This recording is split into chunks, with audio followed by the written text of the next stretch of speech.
Hi friends, இன்றைக்கி வீடியோவில் நல்ல க்ரீமியான ஒரு தயிர் சாதமாக அதுக்கு சூப்பரான காம்பினேஷனில் முட்டை வச்சு ஒரு சூப்பரான ரெசிபின்னு தான் வந்து பார்க்க போகிறோம். வாங்க எப்படி பண்ணுறதுன்னு வீடியோவில் போய் பார்த்துடலாம். கடாயில் வந்து தேவையான அளவு எண்ணெய் சேர்த்துக்கலாம். இந்த ரெசிபிக்கு கொஞ்சம் கூடுதலாகவே எண்ணெய் சேர்த்துக்கோங்க.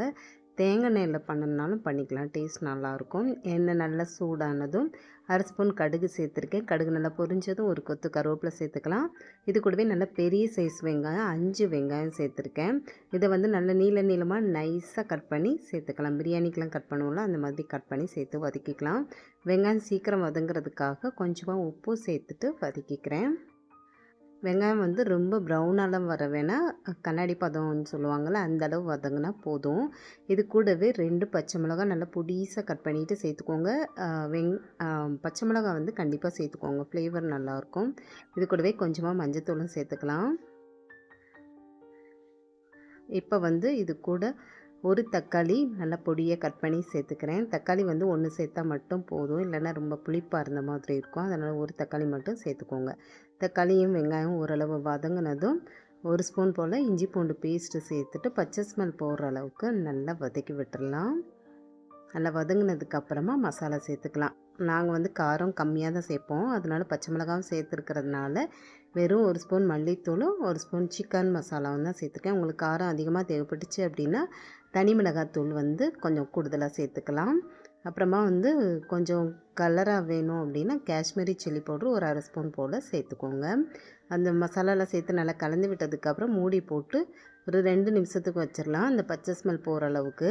அதுக்குள்ளே வந்து வேக வச்ச முட்டையை வந்து தோல் எடுத்துட்டு 2ஆக கட் பண்ணி எடுத்து வச்சிடுறேன். இப்போ வந்து மசாலா வந்து சூப்பராக ரெடியாக இருக்குது.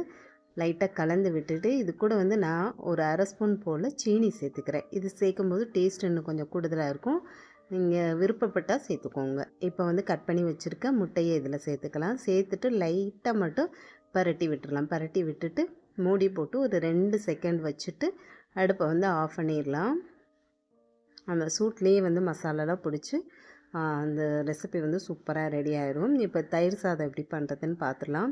நான் வந்து தயிர் சாதத்துக்கு சாதம் வந்து வடித்து தான் எடுத்திருக்கேன். நல்லா கொள்ளைவாக வந்து வடித்து எடுத்திருக்கேன். குக்கரில் வச்சோம் அப்படின்னா கொஞ்சம் நேரம் ஆக ஆக சாதம் வந்து கட்டியான மாதிரி ஆயிடும். இப்போ நம்ம லஞ்சுக்கெலாம் கொடுத்து விட்டிங்க அப்படின்னா கொஞ்சம் திக்கான மாதிரி ஆயிடும் சாப்பிட்றதுக்கு. இது வந்து வடித்து எடுக்கும்போது தலை தலைன்னு அப்படியே இருக்கும்.